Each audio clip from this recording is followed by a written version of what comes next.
Hemisferios. Con Javier Pascual. Buenas noches, estimados seguidores del programa. La energía que llega a nuestras casas a través de las redes de distribución eléctrica cobra hoy en día un papel vital por aquello que consideramos la transición energética.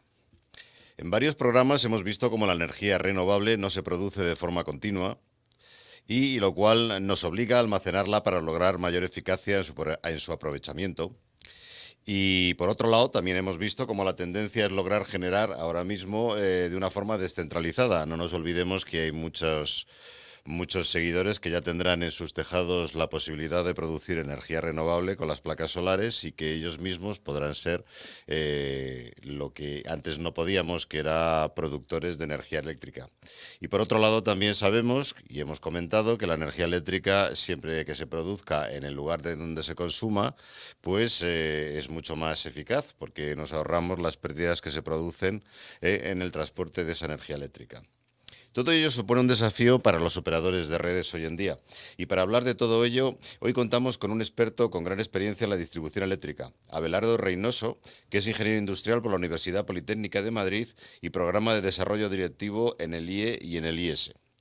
Ha forjado su experiencia en Unión Fenosa, que ahora es distribuidora eléctrica del grupo Naturgy, durante más de 29 años, empezando por el área técnica, dirigiendo la filial en República Dominicana y después de pasar en puestos directivos en el área de ventas y compras, ha sido director de gestión de activos de la red de alta tensión y finalmente de explotación y control de la energía, como él mismo nos va a detallar ahora mismo. Actualmente es consultor y asesor técnico de redes eléctricas en Malaika Energías. Bienvenido a Abelardo a este programa, que es el tuyo. Espero que nos vayas a contar hoy parte, no toda, porque tu experiencia es muy amplia, como hemos visto, incluso a nivel internacional, y que nos puedas desvelar todas esas tendencias que nos vamos a, bueno, que están ahora mismo sufriendo o haciendo cambiar a todo lo que es las redes de distribución eléctrica. Bienvenido al programa. Muchas gracias, Javier. Un placer estar aquí contigo en tu programa. Muy bien. Si te parece, Abelardo, como decía en mi introducción, tú eres ingeniero y has desarrollado tu amplia experiencia profesional en una de las grandes empresas de distribución eléctrica de España, Unión Fenosa, que era del grupo Naturgy, que mucha gente seguramente todavía tendrá contrato de suministro con ellos, ¿no?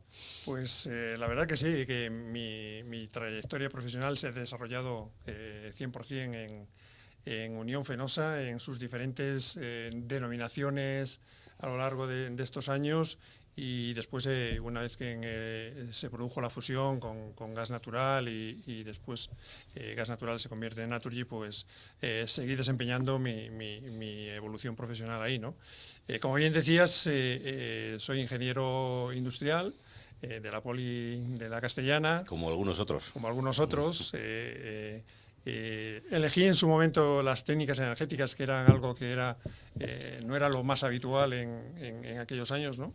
Pero sí es verdad que la mezcla industrial y en concreto la cátedra de máquinas fue la que me llevó al final a Unión Fenosa, porque en uno de estos intercambios de clase, pues recuerdo que Emilio Bautista, que nos daba clase en su día, pues dice, oye, que se quiera hacer empezar a hacer el proyecto fin de carrera y tal, que se quede conmigo. Bueno, pues al final el proyecto fin de carrera ese era en colaboración con Fenosa, con Unión Fenosa entonces, y ahí es donde empezó mi nexo con Unión Fenosa, que después se convirtió en pasar a formar parte de su equipo, ¿no? Quizás ahí los primeros años, pues como yo creo que casi cualquiera, ¿no? Empezabas desde lo más técnico, empecé en temas de proyectos, obras, mantenimiento, ¿no? Y la verdad es que nada que ver, porque son a finales de los años 90, años 2000, me tocó vivir ahí en mantenimiento el efecto 2000, aquel que parecía que iba a ser que se iba a acabar el mundo. Iba a acabar el mundo, ¿no? Y que incluso los electrones iban a dejar de moverse o se iban a mover de manera diferente, ¿no? Recuerdo que aquello fue también una experiencia importante, un fin de año, los equipos allí preparados por si pasaba algo el 31 de diciembre a las 12 de la noche. Mucha gente que gana mucho dinero, además. No, seguro. Haciendo toda la transformación de los sistemas. Y bueno, la verdad es que en esa etapa fue una etapa pues muy, muy cercana a todos los activos, ¿no? Pues sobre todo en la parte de mantenimiento, donde tienes contacto directo con todos los técnicos, con toda la problemática que existe en las redes de electricidad. La verdad es que esa fue pues mi gran etapa de aprendizaje, ¿no? Y de conocer de verdad los entresijos, ¿no? de las redes eléctricas. De ahí di el salto, y nunca mejor dicho, al otro lado del Atlántico, a República Dominicana. ¿Cómo fue esa experiencia? Pues la verdad es que, bueno, pues llegas a un país donde el tema eléctrico es crítico porque, primero, no hay generación para poder tener suministro las 24 horas del día, con lo cual aquello es un problema. Yo trabajé en la central de Itabo. Bueno, claro. Aquí hice la maquinista con Enitec, Sí. que era una de las centrales más modernas que había en aquella época, entonces. Se hizo en los 80. En esa época, de hecho, también Unión Fenosa tenía unos grupos de generación en La Vega que ayudaban de alguna manera a poder, sobre todo en la parte norte del país, a poder la parte turista. Bueno, no era la más turista, es la que me tocó a mí, no me tocó la parte de Santo Domingo, que parece siempre la más atractiva, ¿no? Y lo que te decía, aparte de eso, de que no había electricidad, después había también no había la costumbre de pagar por la utilización de la energía, ¿no? Con lo cual aquello fue una etapa complicada en ese sentido, porque había que gestionar una situación que no es la normal. ¿Sigue estando allí la compañía? No, la compañía de hecho se fue en el año 2003, se volvió otra vez a asumir el control de las tres distribuidoras, porque había tres distribuidoras, dos de Unión Fenosa y otra que lo tenían los de AES, la empresa americana. Muy bien. Y volvió otra vez al control del gobierno, y bueno, la verdad es que en estos años ya no sé en qué situación está, pero la verdad es que interesante aquel periplo. Y después, bueno, vuelta aquí otra vez a España, a reintegrarme otra vez a la dinámica, que parece ser que cuando vuelves despatriado no es fácil también volver otra vez a la dinámica, pero bueno, estuve en diferentes ocupaciones en el ámbito funcional dentro de la distribución, hasta que ya en el año 2010, con la fusión ya de gas natural, pues pasé a ser ya a formar parte del comité de dirección, siendo el director de gestión de activos, y después lo que ya comentabas, ¿no? También en la unidad de alta tensión, y acabar ahora, antes de mi desvinculación de Naturgy hace un año, como director de explotación y de control de energía, que la verdad es que ahí también acabó, pues oye, por hecho todo un periplo por toda la distribución eléctrica, pues yo creo que bastante completo, y a diferentes niveles, ¿no? Toda una vida en todas las áreas de distribución eléctrica. O sea, que nos puedes contar muchas cosas. Bueno, concretamente, para que la energía eléctrica que usamos en nuestras casas llegue de forma segura, eficiente y con la calidad de servicio, ¿no? Una cosa que creo que podamos comentar hoy para que la gente lo sepa, ¿no? Lo que es la calidad de servicio que contratamos, es necesario que nuestras redes de distribución cumplan unos estándares de calidad, ¿verdad? ¿Nos puedes dar más detalles acerca de esto y de cómo está configurado el sistema eléctrico español ahora mismo? Porque entiendo que además nuestro sistema eléctrico, vamos, lo comentábamos tú y yo, ¿no? Todavía algunos de nosotros hemos vivido la época de las velas, pues y de las reconexiones lentas, que a veces tardaban horas cuando había tormentas y había algún fallo en alguna subestación. Y ahora realmente la energía eléctrica que recibimos en casa es prácticamente ininterrumpida y no hay cortes de ningún tipo, ni los vemos, ¿no? Aunque sí que se producen cortes, microcortes, pero bueno, estos no nos afectan. Sí, lo que comentas es muy interesante, porque parece ser que damos todos por hecho de que cuando llegamos a casa activamos el interruptor y se enciende todo, la luz, la televisión, el aire acondicionado, lo que necesitamos, ¿no? Y para llegar a eso, las compañías distribuidoras tienen que cumplir una serie de requisitos relativos a la calidad que no se ven, porque hoy en día pues hemos llegado ya a un nivel, yo creo que bastante, bueno, yo creo que entre los mejores niveles de calidad de servicio de Europa, ¿no? Pero de hecho las empresas distribuidoras tienen tres criterios de calidad que deben de perseguir, ¿no? Uno es el básico, que es el del interruptor, el de la calidad de suministro, de que yo tengo que tener una continuidad que se mide en cuanto a cuántas horas al año yo he dejado de dar servicio y a cuántos clientes o a qué potencia he afectado en esas interrupciones. La otra parte es la calidad del producto como tal, pues oye, que no tenga ningún hueco de tensión, que lo más que lo que decías tú, ¿no? Hace unos años era muy habitual de que esas caídas de tensión, de que como que se apagaba la luz, que volvía otra vez. No, y hemos vivido algunos ya la época ya buena, en la cual además había esos problemas de calidad, incluso te compraba los electrodomésticos de la compañía. También, exactamente, cuando tenías cualquier problema de fluctuación de la tensión. Y después también el otro del típico, ahora ya mucho más, con todos los equipos ya más informáticos y demás, pues todo el tema que comentaba de los huecos de tensión que no se perciben, pero sí que afectan a que se apaguen máquinas y sobre todo en determinados procesos productivos. Sí que en algún momento pueden generar verdaderos problemas porque suponen la desconexión de los equipos. La inyección, ¿no?, de plásticos, Eso por ejemplo. Los microcortes son terroríficos. También en todo lo que afecta a temas de fundición o... hay mucha industria que se ve muy afectada por esto y eso es también ocupación, es tarea para las compañías. Sí, por ser didáctico siempre lo decimos, lo hemos dicho ya varias veces en este programa, ¿no? Pero la gente tiene que entender que aparte del pequeño colchón que las redes eléctricas tienen, porque tienen cierta capacidad las líneas eléctricas, pero vamos, tú enciendes una bombilla y hay un efecto mariposa a lo largo de toda la red y tiene que haber una central de generación que esté dando continuamente, subiendo y bajando cargas. Y esto es una maravilla, o sea, verlo funcionando en tiempo real es realmente difícil y funciona. De hecho funciona, ¿no? Porque antiguamente era muy difícil conseguir este tipo de calidades de suministros.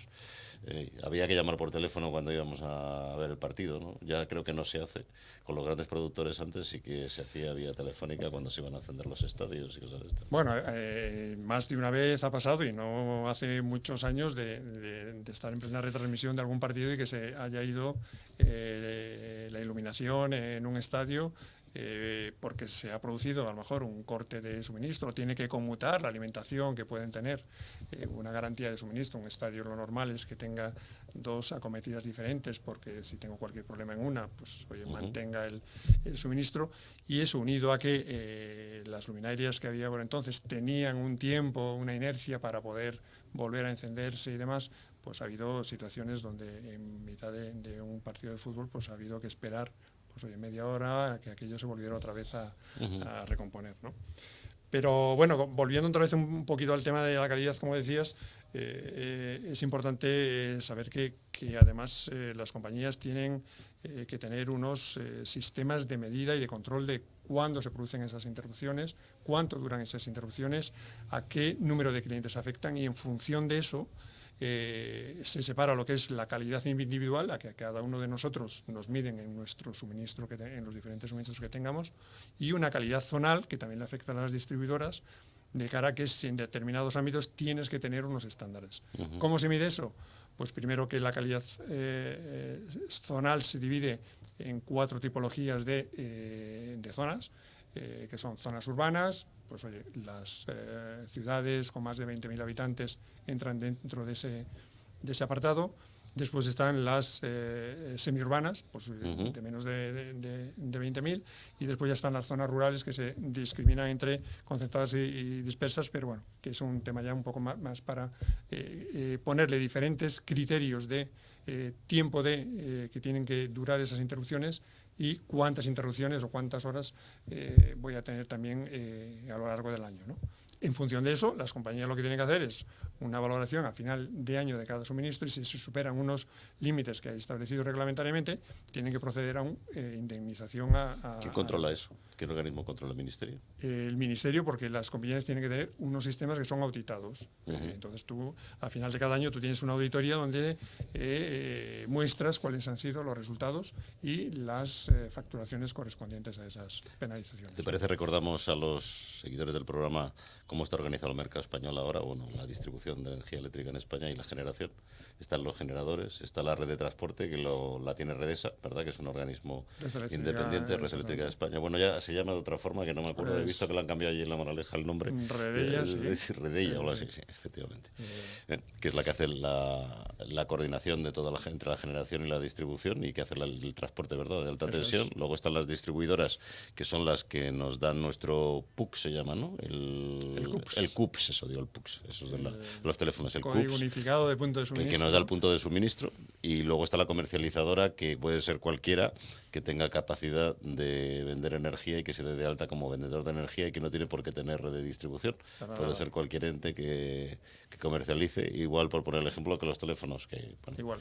la red de Telefónica, pues hay comercializadores que te venden el servicio y trabajan con Vodafone, con Telefónica y con algunos otros, con Movistar. Vale. Bueno, ¿qué más nos cuentas? ¿O pasamos a hablar un poco más de lo que es la transición energética o quieres completar algo más en la parte de calidad?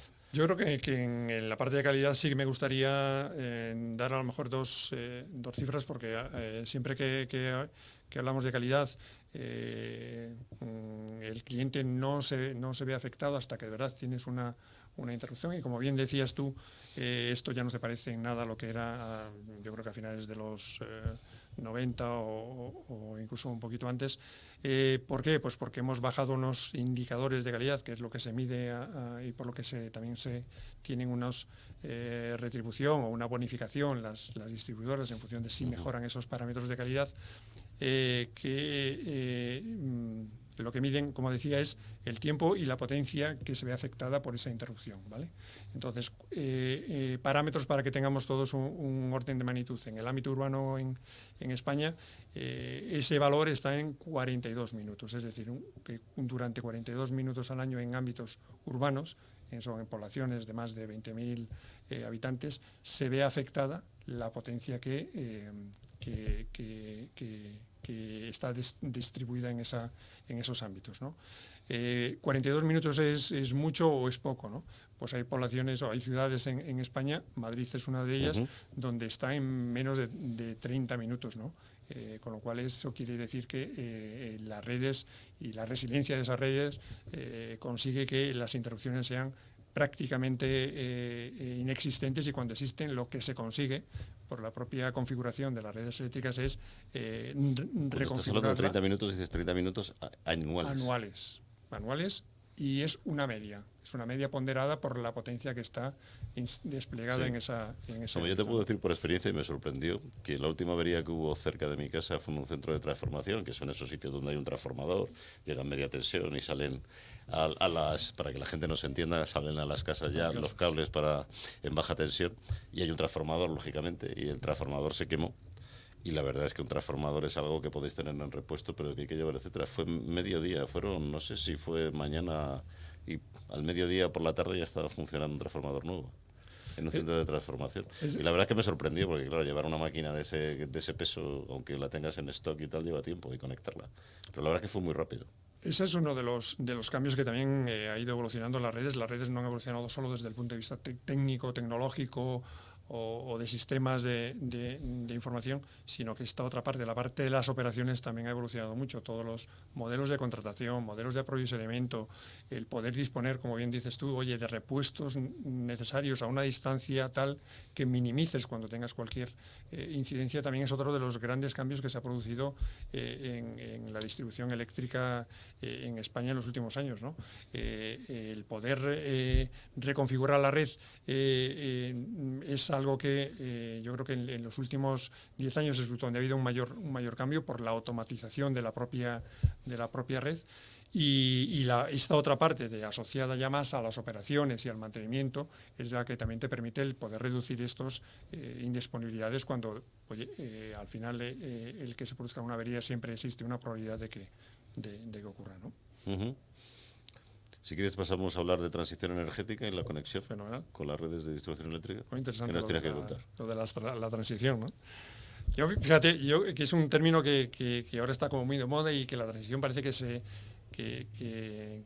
estar siempre relacionado, cuando lo oímos, la relaciono siempre con dos cosas. Uno, cambio climático, descarbonización y renovables. Y digo, bueno, pero es que las redes eléctricas vienen sufriendo una transición desde que empezaron a desplegarse, ¿no? Allá por el siglo XIX, ¿no? Y es muy curioso porque es también algo cíclico, ¿no? Cuando empezaron las redes eléctricas, empezaron en ámbitos muy reducidos, porque efectivamente la tecnología no daba para poder llevarla mucho más lejos. Entonces había una central de generación que alumbraba, pues eso, a un barrio, a unas industrias o algo más, y hasta que no se pudo ir haciendo... Pues, corriente continua. Corriente continua inicialmente, ¿no? Bueno, la guerra de nuestros amigos Tesla y demás, ¿no? Pero lo que decía es que primero era casi distribuida. Después, cuando ya se consiguieron interconectar diferentes generadores y redes, entonces ya se pudo hacer grandes plantas de generación y poderla llevar ya mucho más lejos. Y ahora estamos casi llegando a ese otro punto, ¿no? Donde volvemos a tener otra generación distribuida, imbuida dentro de la propia red de distribución, ¿no? Pero bueno, volviendo a lo que preguntabas de la transición, yo creo que las redes eléctricas son, yo creo que la columna vertebral de la transición, porque independientemente de cómo sea la generación, de dónde sea o qué consumidores tengo, cómo sea el comportamiento de esos consumidores, tengo que tener una red que conecte tanto esa generación como esa demanda, ¿no? Entonces, yo creo que la clave, y yo creo que la que está permitiendo de verdad que esta transición pueda ir avanzando, desde luego son las redes eléctricas de distribución, de transporte, cualquiera, ¿no? El gran cambio que está sufriendo ahora la red de distribución con toda la transición que estamos teniendo, sobre todo el despliegue renovable, pues eso, los flujos, lo que tú comentabas antes de que la estructura del sistema eléctrico es la generación, el transporte, la distribución hasta llegar al cliente, pero es que ahora la generación la puedo tener en cualquiera, entre medias de cualquiera de esos pasos, ¿no? Con lo cual ese es el gran reto, ¿no? Y eso puede crear problemas, ¿no? Pues a los transformadores. Crea problemas porque primero la red no está diseñada para funcionar, pues oye, con flujos bidireccionales. Cuando se ha planificado y cuando se ha desplegado está solo pensado en una dirección, por simplificarlo y por hacerlo fácil, de arriba a abajo, de más alta tensión a más baja tensión. Pero ahora puedes tener inyecciones de energía en cualquier nivel de tensión, con lo cual hay que dar una evolución a toda la red de distribución para que pueda absorber esa de todas formas, energía. lo que buscamos es tener microredes que generen y consuman localmente, es decir, que a la red, digamos, principal vaya la menor energía posible, ¿no? Pues mira, pero lo cual va a ser difícil, ¿no? Porque al final que todo lo que se genera por los tejados, etcétera, etcétera, se vaya a consumir dentro de ese centro de transformación es bastante difícil, ¿no? Pues el gran secreto, como también decías antes, de la electricidad es que la generación y la demanda cuadren al microsegundo, ¿no? Y eso es lo más complicado de todo este negocio, ¿no? De todos modos, como bien dices, yo creo que en esa transición energética, a lo mejor no sé si nos vamos un poquito de tema, pero yo creo que el gran paso que ahora hay que empezar a dar es en esas microredes, en esa generación mucho más cercana a la demanda final, porque yo creo que efectivamente hay que dar una garantía de suministro con grandes centrales de producción, de la tecnología que sea, para poder mantener esa generación valle y estándar y base, pero después los picos de consumo lo que tendremos que gestionarlos son con otro tipo de generaciones más acercadas a esa demanda, ¿no? Y yo creo que ese también es otro reto, porque al final lo que te va a llevar es a hacer, pues eso, islas, volver a la situación que comentábamos del inicio de la historia eléctrica, ¿no? De ámbitos más reducidos donde yo tengo mi propia generación, mi propio consumo y evidentemente va a haber que tener unos apoyos para poder garantizar que en cualquier momento necesidades que puedas tener de mayor demanda las puedas cubrir adecuadamente, ¿no? Pero bueno, y los picos también creo que va a influir también el tema del almacenamiento. Eso. Porque el almacenamiento también es distribuido, no va a ser nunca centralizado. Y como es distribuido, pues te permite también dentro de esas microredes tener almacenamientos que nos logren, no sé, por alguna forma decir un comportamiento reproducible o estimable o predecible, perdón, mejor dicho, diario, de forma que sabes lo que tienes que aportar y lo que te va a llegar allí y lo que se va a consumir localmente, ¿no? Porque al final los modelos de predicción, que es lo que he trabajado siempre en la red de distribución y de Redesa, ¿no? Los modelos de predicción son verdaderas joyas, ¿no? No, eso es lo más complicado.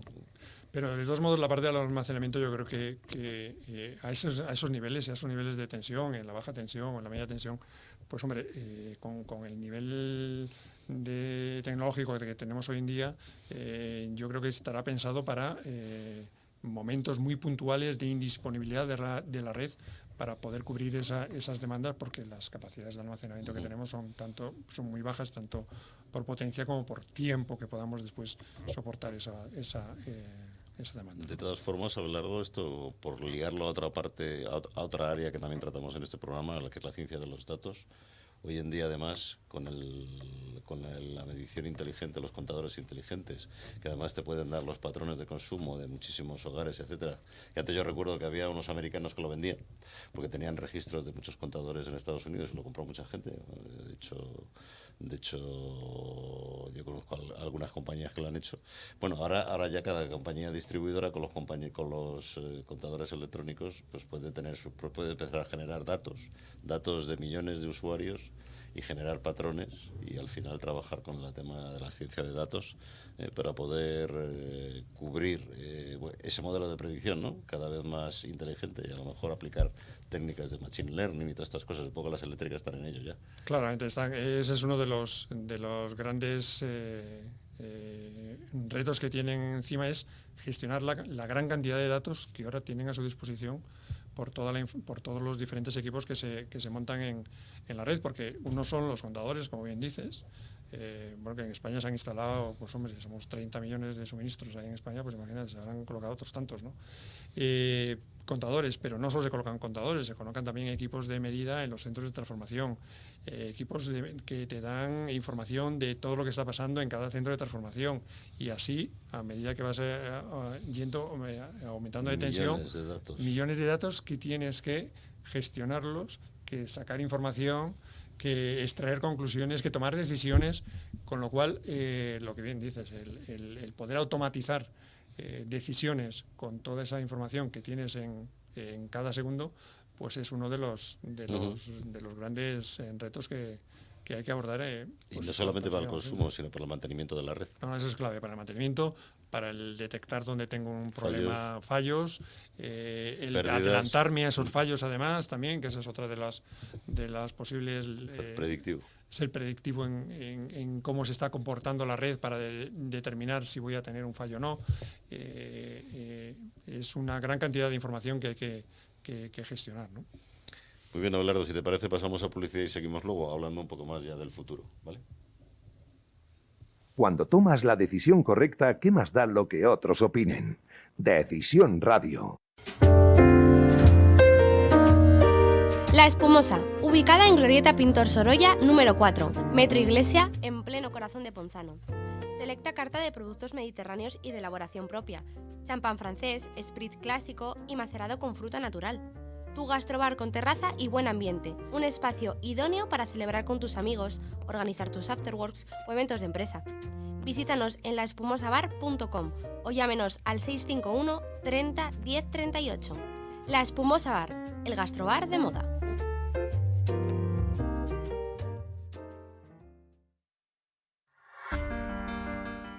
¿Necesitas contratar los servicios de una empresa de seguridad privada?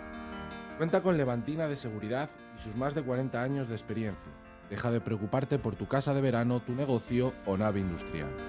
Contacta con Levantina llamando al 96 35 15 600 o visita nuestra web www.levantina.net. Juntos encontraremos la forma de proteger lo que más te importa. Levantina de Seguridad, el factor humano es lo que cuenta.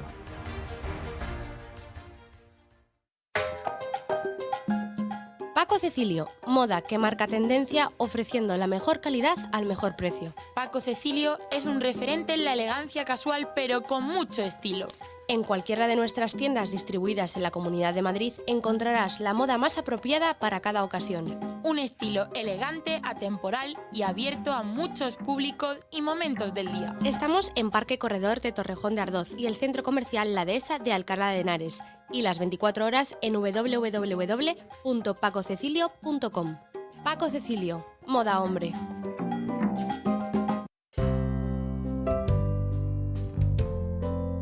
¿Eres empresario, pymes o autónomos? Anúnciate con nosotros y forma parte de Decisión Radio. Ponte en contacto con nosotros al correo hola@decisionradio.com. Decídete por nosotros.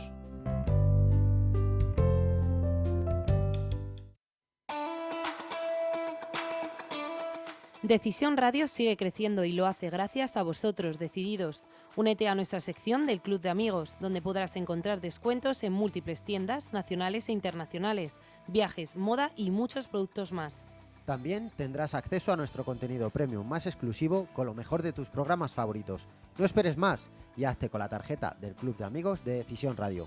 No te olvides, entra en la web de Decisión Radio, www.decisionradio.com, y hazte miembro del Club de Amigos. Decisión Radio, la radio sin complejos.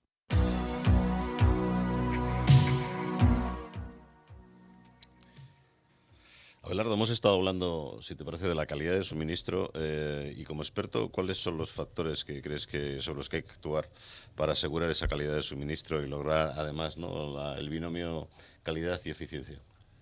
Pues bueno, yo creo que como ya hemos comentado, los operadores, yo creo que de redes tienen dos aspectos muy claves sobre los que trabajar. Uno es el mejorar la eficiencia operativa de toda su actividad, y la otra es el mantener la calidad de suministro, ¿no? Como decía, en España ese es uno de los aspectos en los que estamos, yo creo que en la media alta de Europa, porque estamos en unas medias de interrupciones anuales de menos o en torno de la hora, cuanto hay países de Europa donde nos duplican esos niveles de calidad, ¿no?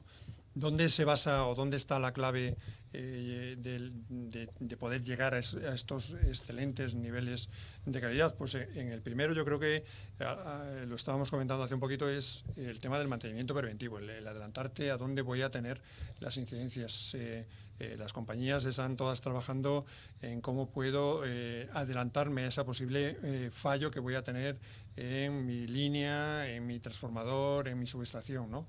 Pues gestionando toda esa información que se puede obtener tanto de los flujos de energía como del propio comportamiento de cada uno de los equipos, ¿no? El otro aspecto es, y yo creo que ese también es un aspecto que mezcla con la evolución regulatoria, el gestionar la demanda.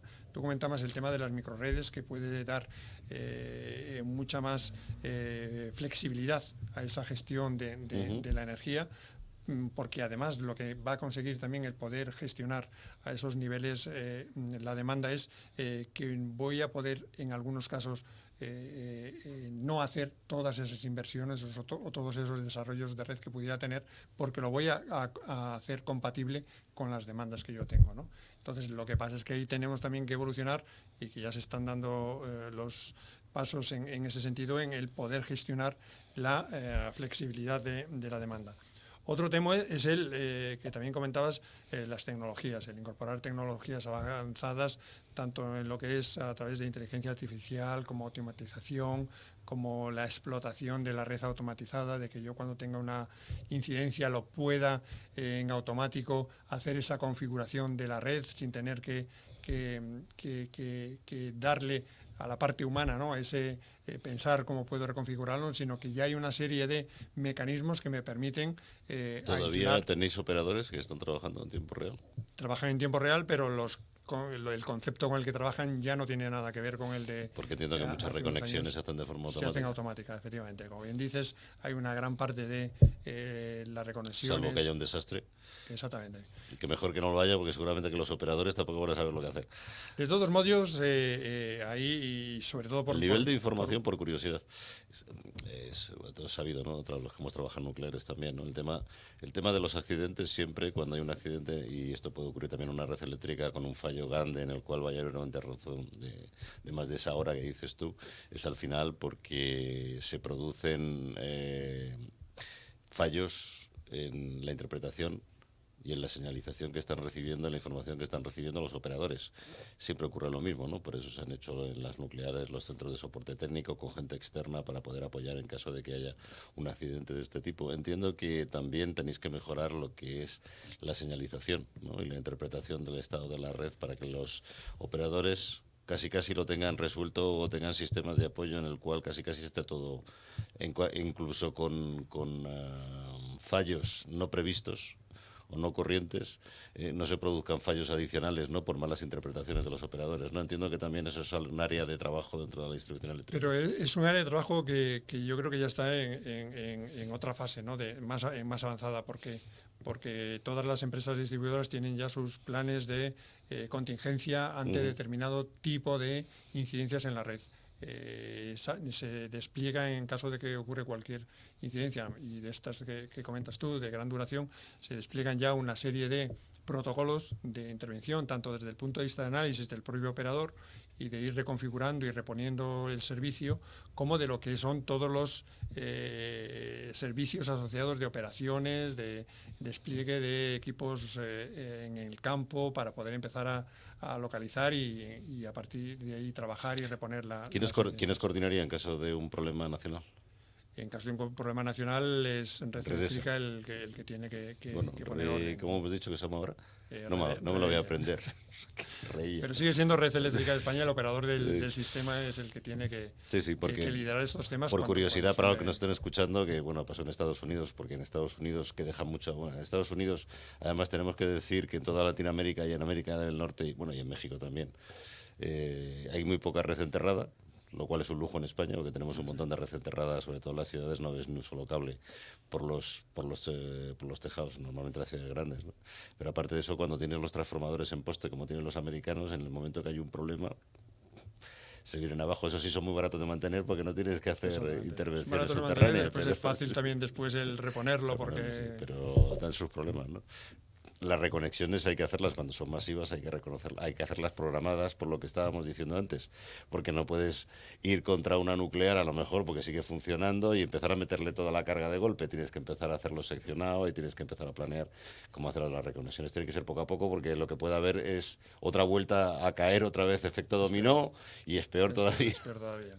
Es un tema muy complicado, ¿no? O sea que tenéis también planes en caso de que hubiera un corte masivo en España de reconexión a través nacional. Yo creo que fue en el verano del 2021, un problema que hubo en la interconexión con Francia, que provocó un deslastre en parte del sistema eléctrico español, pero todo eso está ya previsto y preparado por primero Red Eléctrica y después todas las distribuidoras de cara a afrontar ese tipo de incidentes, ¿no? Entonces, de una manera coordinada, pues se resolvió satisfactoriamente y en un tiempo razonable, pues esa contingencia. Eso mismo dentro de cada distribuidora también existe, porque dentro de cada distribuidora también y un protocolo de coordinación. Un protocolo de coordinación igual, sí. Sí, además, por decirle a la gente que pueden estar tranquilos, es que además, las nucleares son unos entes que además les llevan muy mal los rechazos de carga, porque bajar carga en una nuclear se pone a llevarla a parada caliente o incluso a parada fría si va a estar parada más tiempo, ¿no? Cuando se hacen las recargas. Normalmente es parada caliente, pero claro, tienes que empezar a aliviar vapor, abrir válvulas de vapor, los sustos entre la población conlindante cuando abren las válvulas de vapor, porque parece que ha explotado, que nunca explota, pero son las válvulas de vapor, y empezar a llevar el reactor a parada caliente. Todo eso es un protocolo muy importante, pero que estoy seguro que no ha hecho falta, o no sé si habrá hecho muchas veces falta el empezar a tirar nucleares. Normalmente suele quedar consumo suficiente en España para lo primero es mantenerlas funcionando para que no tengan que hacer, porque además es costosísimo y además sufren mucho los equipos cuando y además la desconexión de una nuclear entonces sí que nos supondría probablemente incluso acabar en un cero nacional. Eso yo creo que serían ya situaciones ya muy críticas y de una gravedad. Pero lo que queremos decir hoy es, aquí con Abelardo, es que esto es una maravilla, que parece mentira que funcione tan bien y que además no lo notemos, y que realmente cuando vamos a encender, vamos a decir, la lámpara, que la propia inercia de la red la puede absorber, ¿no? La capacidad de la red. Pero ya un horno pues oye, enciendes el horno y funciona, y además pones el lavavajillas al mismo tiempo y sigue dándote potencia a la red, ¿no? Y todo eso está dinámicamente funcionando y generando en un sitio y consumiendo en el otro. Y lo que vamos a pasar ahora, lo que decíamos antes, que además ahora vamos a tener el vecino de al lado que tiene un tejado y que además es de día, porque si es de noche no va a estar produciendo, pero si es de día te va a estar dando corriente, con lo cual va a absorber parte de ese pico que tú estás haciendo, con lo cual las redes van a tomar otra concepción, más dinamismo. Y si es por la noche, pues a lo mejor tenemos allí un almacenamiento de hidrógeno o tenemos un almacenamiento de energía en baterías, ¿no? Que también nos va a favorecer que esos picos no los tenga que dar las redes de otros sitios, sino que se den localmente, ¿no? Es un poquito la estructura. Hay un tema que yo creo que sí que debe conocerlo, como bien dices, debe conocerse, porque más del 90% de las incidencias que se producen en las redes de distribución se resuelven en menos de 3 minutos. O sea, eso es un indicador del estado de confort en el que nos sentimos con la red eléctrica, de que efectivamente al final sí que es muy llamativo cuando tengo una interrupción y, como comentabas tú, una que se te prolonga y que me afecta a un determinado ámbito más o menos grande. Pero sí es verdad es que el número de incidencias que existen actualmente en las redes se han reducido significativamente, y además cuando se producen pues son capaces de reponer ese servicio en un corto espacio de tiempo, ¿no? Bueno, yo creo que hemos hablado de cuáles son los factores a tener en cuenta por las compañías de distribución en los temas de calidad. Hemos hablado antes también de los datos, ¿no? Yo creo que ese es el gran reto del futuro, ¿no? Vamos a hablar un poco de futuro, que siempre lo hacemos para ir concluyendo el programa, ¿no? En el futuro lo que vamos a ver es muchísima más interconexión entre todos los actores, generadores locales, distribuidos, no distribuidos, microredes, nucleares, incluso países, ¿no? Porque a nivel de Europa yo creo que hay mucho que hacer, ¿no? Realmente se intercambia muy poca información y además tenemos unas conexiones bastante raquíticas todavía, ¿no? Entonces, cuéntanos un poco cómo ves el tema de futuro. Bueno, y la digitalización, ¿no? Estoy de acuerdo en que uno de los ejes de esta evolución y de esta transición eléctrica, porque al final no nos engañemos, esto está llevándonos a electrificar toda nuestra sociedad. La transición energética es una transición eléctrica, porque al final es lo que buscamos. El primer hito que tiene que conseguir es el de gestionar esos flujos bidireccionales a diferentes niveles, porque efectivamente estos se van a producir, como bien comentábamos, en ámbitos más reducidos, en la red de baja tensión y después a otros niveles de tensión. Para llegar a ese otro estadio que comentas de conseguir esa interconexión europea, pues hombre, yo creo que aún estamos un poco lejos, primero por un tema claramente de capacidad. La interconexión que yo tengo con Francia, la que tenemos en España con Francia, pues es muy limitada. Yo te diría que no nos saca de ningún apuro gordo que tengamos en España, ¿no? Y si queremos trabajar en eso, pues al final a lo que tú tienes que acabar es en un sistema único, integrado, eléctrico de toda Europa, ¿no? Que yo creo que antes de llegar a eso, pues se interpondrán otra serie de intereses de diferente tipo, geopolíticos y demás, que probablemente no nos permitan el poder conseguir eso, ¿no? Sí, nos estamos viendo todos los días la falta de consenso y de diálogo fluido que hay entre todos los países de la Unión Europea. Eso es cualquier tema. Salvo cuando hablamos de la OTAN, que entonces nos dice Estados Unidos lo que tenemos que hacer y decimos sí, por supuesto. Aquí la interconexión con Estados Unidos tampoco no funcionaría. Efectivamente. Pero sí. La red en España, por curiosidad, todos sabemos, ¿no? Yo recuerdo hace años se hablaba de que las compañías eléctricas habían descuidado la red de distribución, sobre todo la red de distribución secundaria, ¿no? La más cercana al usuario. ¿Y esto cómo está ahora? ¿Cómo calificarías tú el estado de la red? ¿Realmente en el futuro las empresas eléctricas van a tener que invertir mucho, poco? La red es muy moderna de cara a la transición energética, a la digitalización. ¿El momento actual es bueno o va a haber que invertir mucho? Va a haber que invertir mucho, pero ya no tanto porque no se hayan hecho inversiones en los años anteriores, sino que esto tiene su propia obsolescencia tecnológica. Y tengo que incorporar nuevos sistemas de control y de toma de datos en equipos que tienen ya su antigüedad, que por ser antiguos no quiere decir que no funcionen y que estén en condiciones de seguir funcionando otros años.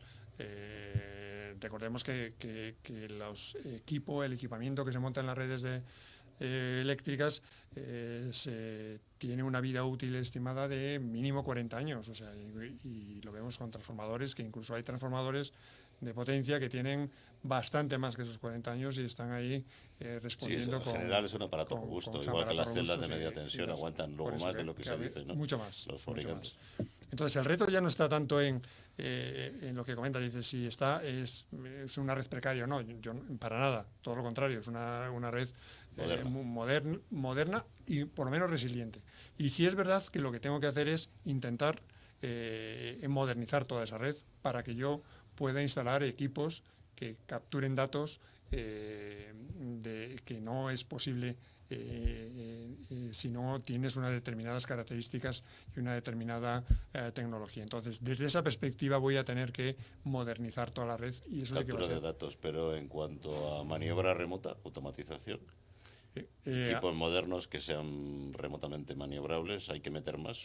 Yo creo que la automatización hace años ya que... La automatización ya está, como bien dices, desde los años 2000 hacia aquí ya es algo que yo creo que está superado. De ahí el que podamos tener también, como comentábamos, niveles de calidad muy buenos.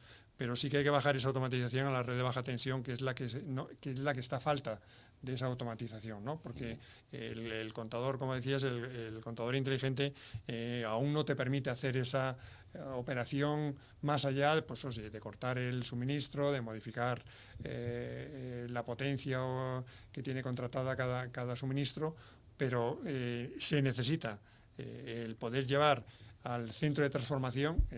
Yo creo que el centro de transformación se tiene que convertir en el gestor de toda su red, de todo su ámbito, para poder dar ese salto tecnológico y esa digitalización tiene que estar centrada como te decía, en el centro de transformación. Luego eso sí que va a exigir una modernización y una evolución de toda la red, ¿no? Si la calidad de energía en el resto de Europa es peor, en general es peor que en España, eso quiere decir que en Europa también las redes están peor utilladas que en España.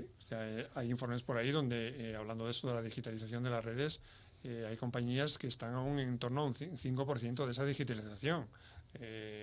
También hay que ver que mucha distribución en Europa no tiene la misma configuración que tenemos aquí en España, aparte de las 5 grandes compañías y todas las distribuidoras después que tenemos aquí en España, está muy atomizada, pues incluso hasta a nivel de ayuntamientos y demás. Entonces eso también pues no facilita el que tú puedas tener políticas homogéneas ni requisitos homogéneos a todos los distribuidores de cara a poder evolucionar las redes. Aquí en España, pues oye, desde que ha habido en el año 2000 toda la separación de actividades, a los distribuidores se les puso su propia reglamentación, sus exigencias de calidad y demás, pues eso es lo que también ha ayudado a poder evolucionar las redes en ese sentido. Tienes además también una retribución de tus inversiones, que eso es lo que también te ayuda a poder mejorar la red. Eso no existe en todos los países de la misma manera, por lo cual no tenemos todos el mismo grado de avance y de confort tecnológico que podemos tener aquí. Y otra tendencia al futuro, evidentemente, a la medida que tengamos comunidades de productores, sabemos ahora que las comunidades de vecinos que van a un mismo centro de transformación, 500 metros, se pueden hacer comunidad de... 2 kilómetros ya. 2 kilómetros ya. 2 kilómetros ahora, al principio. Sí, empezó con 500 metros. Lo han aumentado, sí, en Francia parece que eran 20 kilómetros o lo habían puesto más grande. Bueno, el caso es que esto va a hacer que las compañías distribuidoras pierdan ingresos, ¿no? No, eso es la compañía distribuidora, tal y como funciona el sistema en España, la compañía distribuidora no tiene más o menos retribución por la energía que circula, como sí que en algún momento podía ser, ¿no? Yo creo que ahí más interesante, por cierto, que lo que comentas de las distancias de los 500 metros, 1000, 2000, digo, bueno, pero si es que esto es un problema que al final acaba en un problema técnico. En algún sitio serán 500, en algún sitio serán 1000 y en otros sitios será, porque depende de la red, depende de lo que tú quieras distribuir. O sea, que ponerle límites... Pues, sí, pero si yo produzco, al final estoy consumiendo menos de la distribuidora.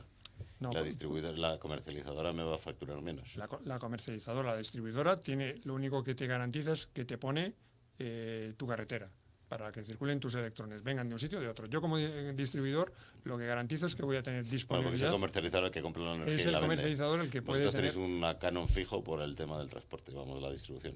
Claro, no afecta yo tengo mi retribución por operación, en mantenimiento de mis redes, mi retribución por invertir en renovar las redes, pero no porque circule más o menos energía por esas redes, ¿vale? Sí que tengo que tenerla dimensionada para un posible crecimiento vegetativo de mi demanda, pero no como tal de que, como comentas, de que si la generación viene de una determinada planta de comunidad energética o demás, o viene de la nuclear de Trillo, ¿no? El mercado de la distribución en España está todo repartido. O sea, esto no va a cambiar. No. Soy la de las compañías de siempre, ¿no? Porque van a seguir siendo las compañías de siempre. Existe una regulación que en cada ámbito territorial pues es la distribuidora de ese ámbito el que sigue siendo el responsable de construir, mantener, explotar las redes de esos ámbitos, ¿no? De hecho, cuando alguien solicita un punto de conexión y está en una zona pues oye, limítrofe entre dos distribuidoras, pues ahí la regulación también es clara, es quién es el que va a dar punto de conexión a ese nuevo suministro, pues aquel en el que resulte más económico primero para el solicitante y después para el propio sistema eléctrico, ¿no? Uh-huh. Y hablando de cambios climáticos, ¿cómo afecta el cambio climático a la distribución eléctrica? ¿Hay más tormentas, más rayos? ¿Hay más riesgos climáticos sobre la calidad de distribución y el suministro? Yo respondería que no.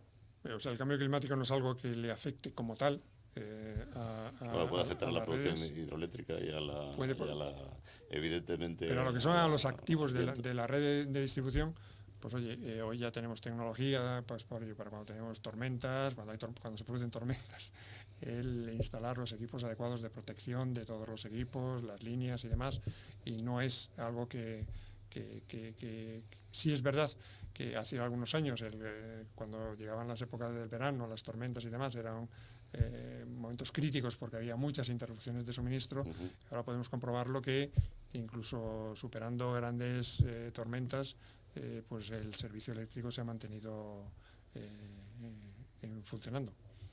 Uh-huh. Entonces, los retos, y por resumir, de las compañías eléctricas para el futuro. Yo creo que, como te decía, gestionar la integración de toda la renovable de diferente tipología que podamos tener, cómo se va a combinar eso con un posible almacenamiento, como también se avecina, aunque yo sí que el almacenamiento a estos niveles, como comentaba, lo veo aún a medio plazo, para que tenga tecnológicamente un desarrollo suficiente y sea de verdad, sirva de apoyo a la propia red de distribución. El otro está en mantener esos estándares de calidad, con esa evolución que yo voy a tener que hacer a través de nuevos equipos, nuevas formas de explotar la red, esa automatización que tengo que bajarla hasta la red de baja tensión. Ese es, yo creo que otro de los retos, y quizás uno de los más importantes es el gestionar de una manera óptima y eficiente la gran cantidad de datos que ahora se van a poner encima de la mesa del distribuidor. ¿Y eso en qué se tiene que traducir? Pues se tiene que traducir en que yo tengo que modificar la forma en que yo hago mis planes de inversión, porque no voy a pensar de la misma manera que pensaba hace 20 años para cómo mejoro mi red o dónde tengo que hacer nuevas mejoras en redes, en instalaciones y demás, porque las formas de consumir, cuándo se consumen y demás van a cambiar. Un dato, el pico de demanda en España lo tenemos fijo desde el año 2007, es decir, desde el año 2007 hasta 2023 que estamos, no se ha superado ese pico de demanda. ¿Qué quiere yo decir? Pues hombre, que simplificándolo todo mucho, diría, caramba, pues es que mis redes no se han visto estresadas porque la misma red que podía haber tenido en el 2007 me tiene que seguir funcionando hoy en día. Pero ¿qué es lo que pasa? Y es que eso lo hemos vivido a todos los niveles. Es que en todos estos años, y parece también que es ahora otra moda de repente, la eficiencia energética. La eficiencia energética se viene incorporando a todos los niveles, industrias, equipamientos, hogares, en los últimos años. Luego, la demanda que yo voy teniendo eléctrica a cualquier nivel, pues hombre, es muy controlada. Con lo cual, desde esa perspectiva, yo como y mantenedor de una red, me siento confortable porque no voy a tenerla más estresada. ¿De dónde va a venir el estrés? Pues de lo que comentabas también antes, esa generación distribuida que sí que produce esos flujos en otro sentido que yo voy a tener que gestionarlo de otra manera. Y aquí entraría otra cuarto o quinto reto, ya no sé por cuál vamos, que es el regulatorio. Regulatoriamente me tiene que dar ese soporte para que yo pueda pues, oye, entrar a gestionar, ¿vale? Un tema modelo legal muy importante. Legal que es muy importante para que yo me permita poder hacer otro tipo de gestión que es diferente a la que tengo hasta ahora, ¿no? Y yo por concluir, porque creo que hemos agotado casi el tiempo, yo creo que también va a afectar a la forma en que nosotros como consumidores consumimos la energía eléctrica posiblemente. Cambien modelos de negocio seguramente, se venda la energía de otra forma, la consumamos de otra forma, habrá muchas más estrategias de consumo quizá, porque a la medida que vamos a hacer analítica de datos y vamos a saber patrones de consumo y predicciones, estoy seguro que al final vamos a tener casi un robot en casa para que nos diga a qué hora tenemos que consumir, a qué hora ponemos esto, ponemos el coche, hacemos el lavavajillas, la lavadora. Muchísima más automatización hoy en día en casa, ya que todos tenemos Alexa, que nos enciende las luces. Seguramente también habrá como pasa con las fábricas, ¿no? Al final habrá también deslastradores de cargas, cargas en un momento dado para cubrir los consumos que tiene el vecino, el otro y el otro, porque con esos datos se podrán hacer maravillas, seguramente, ¿no? Y yo creo que desde el punto de vista comercial también va a haber cambios, ¿no? Sí, ahí están las comercializadoras también, evidentemente, que tienen que buscar el ingenio. Ahí yo creo que habrá que segmentar muy bien el mercado y los clientes, porque lógicamente aquí la clave va a estar, como siempre, en el precio. Es decir, si ahora estamos en un momento crítico donde el precio de la energía es relevante, ya no digo para los procesos industriales, fábricas, industrias y demás, incluso también para el ámbito doméstico. Pero claro, ese va a ser el factor que de verdad te diga, bueno, pues nos puede pasar como en la telefonía. En la telefonía ha llegado un momento en que es algo que yo pago una tarifa plana por un consumo casi ilimitado, si me apuras.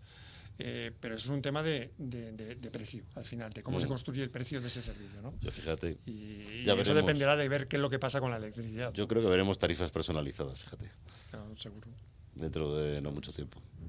Muy bien, Abelardo, pues muchas gracias, muy interesante, sobre todo tú por contribución a este programa y por lo bien que lo has explicado y de forma tan didáctica. Espero que nuestros seguidores hayan tenido o tengan ahora un conocimiento mucho más claro de cuáles son los retos en todo esto que es la distribución eléctrica. Muchas gracias, Javier, por haberme invitado y un placer estar contigo. Muchas gracias a ti. Who's gonna tell you when it's too